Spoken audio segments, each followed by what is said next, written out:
Assalamu alaikum to my YouTube students. How are you all? Hope that you all are fine. Welcome to Tutor Online students. Students, today we are going to talk about complex numbers. इससे पहले हम लोगों ने previous video में rational numbers और irrational numbers देखे थे और हम लोगों ने रेडिकल एक्सप्रेशन और एक्सपोनेंशियल नोटेशन की बात की थी. समहाउ ये जो काम था वो कुछ कॉम्प्लेक्स था, लेकिन आज हम कॉम्प्लेक्स नंबर्स की बात करने वाले हैं. स्टूडेंट्स, हम लोगों ने जो बेसिक सुपर सेट पढ़ा नंबर्स का वो था रियल नंबर्स.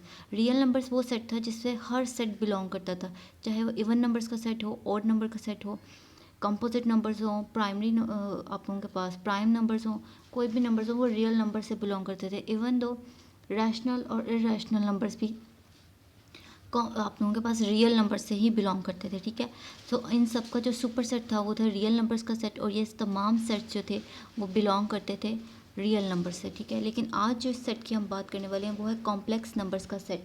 और स्टूडेंट्स, ये वो सेट है, ये वो नंबर्स हैं जो रियल नंबर से बिलोंग नहीं करते हैं.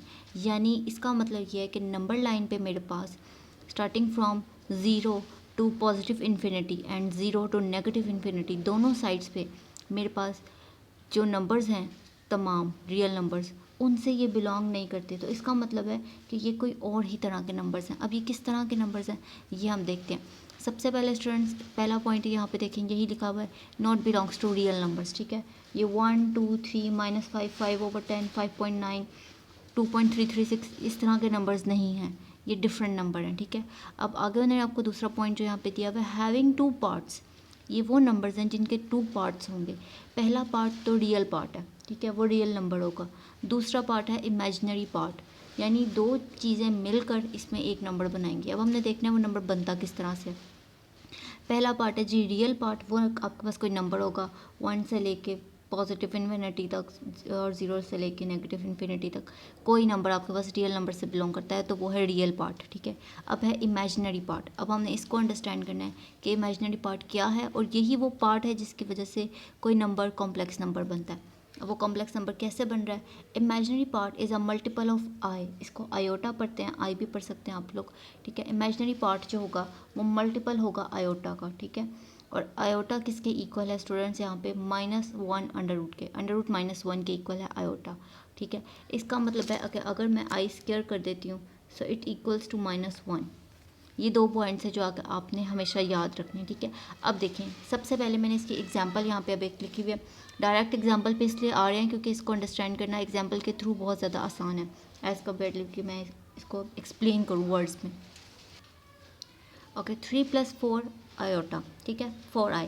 अब इसमें से आपको कहा जा रहा है कि आपने रियल पार्ट अलग करना है और इमेजिनरी पार्ट अलग करना है. बेसिकली स्टूडेंट्स 3 + 4i एक आपके पास कॉम्प्लेक्स नंबर है. ठीक है, कॉम्प्लेक्स नंबर क्यों है, क्योंकि इसको सॉल्व करना, इसको अंडरस्टैंड करना डिफिकल्ट है, क्योंकि इसमें इमेजिनरी पार्ट है, हमें नहीं पता आई क्या चीज़ है. यहाँ पे आई की मैं वैल्यू पुट करके वैल्यू निकालती हूँ, वो एक अलग ही आपके पास नंबर निकलेगा. ठीक है, सो बेसिकली इस तरह के नंबर्स को हम कहते हैं कॉम्प्लेक्स नंबर्स. ठीक है, अब यहाँ पे वो कह रहे हैं इसका रियल पार्ट अलग करें और इसका कॉम्प्लेक्स इमेजिनरी पार्ट अलग करें. ठीक है, कॉम्प्लेक्स नंबर्स के साथ जो स्टूडेंट्स दो काम अपने करने होते हैं, एक तो ये रियलाइजेशन का काम है, इनके इमेजिनरी पार्ट्स और रियल पार्ट्स अलग करने हैं.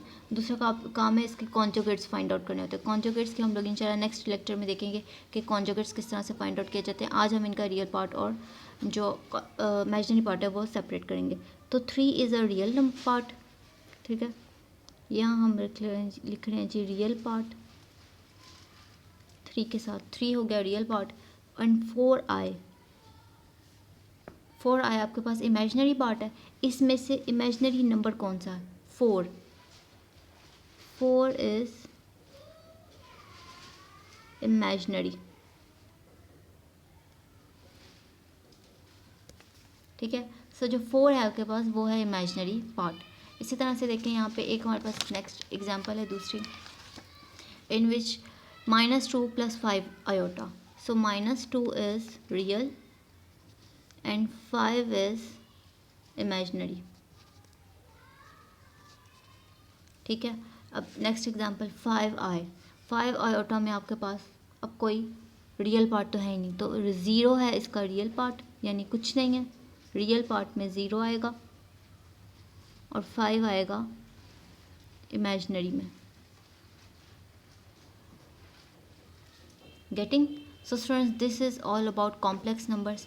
ठीक है, ये कुछ कॉम्प्लेक्स इस वजह से हैं क्योंकि इसमें इमेजिनरी पार्ट आ जाता है। इमेजिनरी पार्ट है कि कोई आपके पास ऐसा पार्ट है जिसकी वैल्यू यहाँ पे हमने फिक्स कर रखी है, ठीक है, सॉल्यूशन के लिए सम टाइम हमें ज़रूरत होती है उसकी, लेकिन वह ऐसा पार्ट है जिसका हमें नहीं पता कि इसको किस तरह से सॉल्व करना है, ठीक है। सो ये जो नंबर्स हैं जो दो पार्ट्स पे जो है वो कंसिस्ट करते हैं, number 1 is real part and number 2 is imaginary part.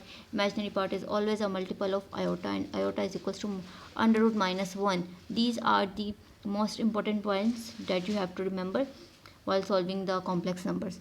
So hopefully students आप लोगों को समझ आया होगा। अगर आपको वीडियो पसंद आई है तो इसको लाइक कीजिए, चैनल को सब्सक्राइब कर दीजिए, इसको आप अपने फ्रेंड्स के साथ भी शेयर कर सकते हैं, और कोई एम्बिग्विटी है तो आप लोग कमेंट सेक्शन में या फेसबुक पे मैसेज करके पूछ सकते हैं।